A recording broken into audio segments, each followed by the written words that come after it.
I have to say a few words of appreciation. First, of course, to the President of the United States for nominating a person who is respected and adored by the warfighters. This is a Secretary of Defense who will stand up for the men and women that we send overseas to fight our nation's wars. I think a lot of them feel that they haven't had somebody who's had their back. That will change because the President of the United States nominated this guy, and we are grateful to President Trump for doing so.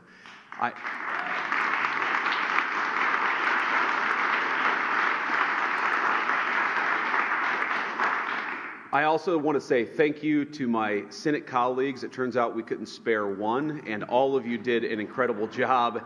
In particular, my dear friend Roger Wicker, thank you for shepherding Pete through the committee. Roger did a great job.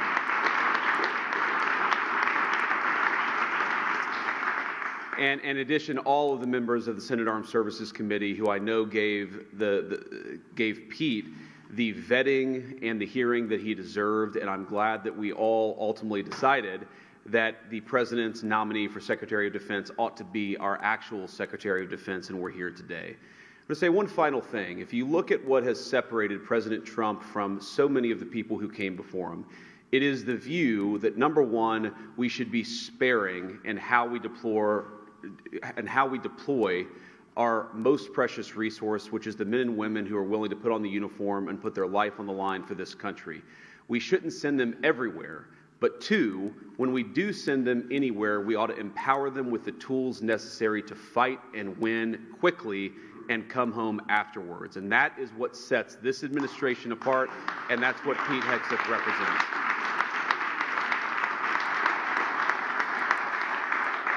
Now, finally, I, of course, have to thank the nominee himself. Pete, thank you for being willing to put yourself out there. I think you've shown yourself a man of deep character and of resolve over the last few months. Jennifer, thank you for standing by, our new Secretary of Defense, and your beautiful family, from your kids to the extended family. You guys did a hell of a job. We're proud of you, and we're glad to have you in Washington as we work to make America great again. So with that, let me administer the oath of office. Kids, come on up.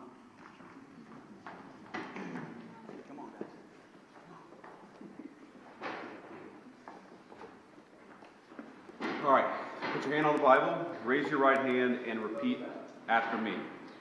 I, Pete Hegseth. I, Pete Hegseth. Do solemnly swear. Do solemnly swear. That I will support and defend the Constitution of the United States. That I will support and defend the Constitution of the United States. Against all enemies, foreign and domestic. Against all enemies, foreign and domestic. That I will bear true faith and allegiance to the same. That I will bear true faith and allegiance to the same. That I take this obligation freely. That I take this obligation freely. Without any mental reservation or purpose of evasion. Without any mental reservation or purpose of evasion. And that I will well and faithfully discharge. And that I will well and faithfully discharge. The duties of the office on which I am about to enter. The duties of the office of which I am about to enter. So help you God? So help me God. Congratulations, Mr. Secretary.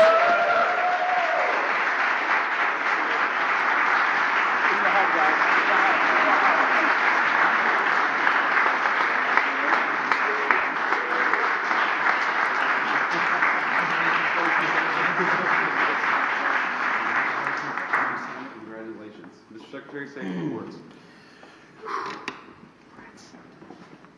All praise and glory to God. His will be done, and we're grateful to be here.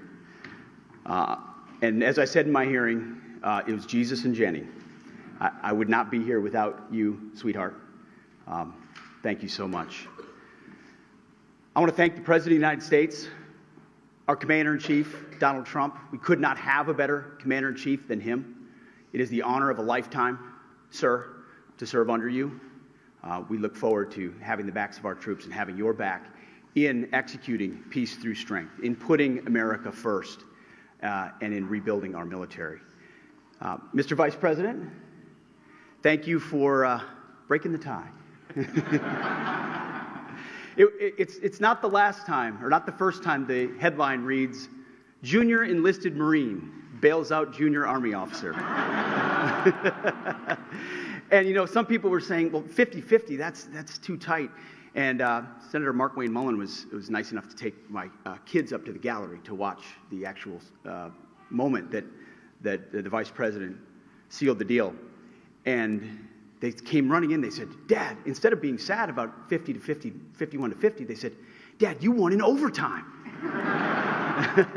That's the perspective I like. So thank you throughout this process, Mr. Vice President, for being incredible.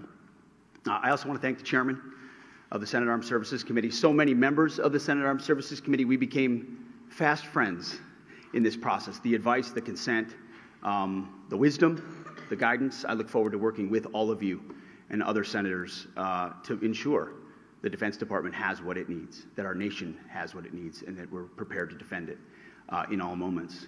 To my staff, amazing staff who were with us this entire process, I see so many of you through thick and thin. We used to look at the betting odds every once in a while on this. It was low at one point. Never do that. But we defied them. And there were so many folks on the inside and then allies on the outside who stood by us every single moment. And we are eternally grateful for that. And I want to thank the warfighters. I want to thank the men and women wearing the uniform. And I've said this before when I speak, and I mean it. Every time I stand at a podium and there's bright lights and cameras, the first thing that goes through my head are the guys that I served with on the battlefield. The men and the women who I lock shields with and put my life on the line with, who never get the spotlight, who never have the cameras, who people don't know what they did in dark and dangerous places. But I know. And at the Pentagon, we're going to remember and we're going to know. And we're going to think about those warriors with every single decision that we make. We will put America first. We will bring peace through strength. And the three principles I talked about are what we will bring to that Pentagon. Restore the warrior ethos in everything that we do. Rebuild our military. And reestablish deterrence. We don't want to fight wars. We want to deter them, as you said. And we want to end them responsibly. But if we need to fight them, we're going to bring overwhelming and decisive force to close with and destroy the enemy and bring our boys home.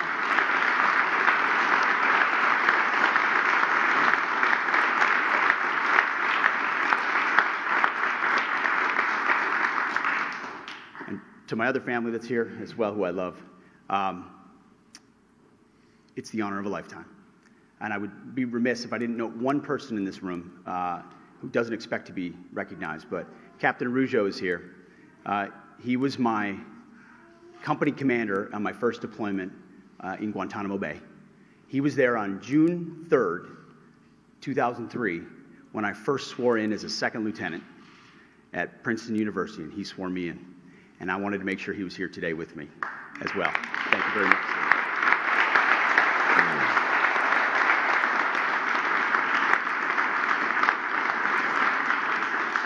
So, Mr. President, thank you very much. To the American people, we have your back. We're going to get to work right away. God bless. Thank you.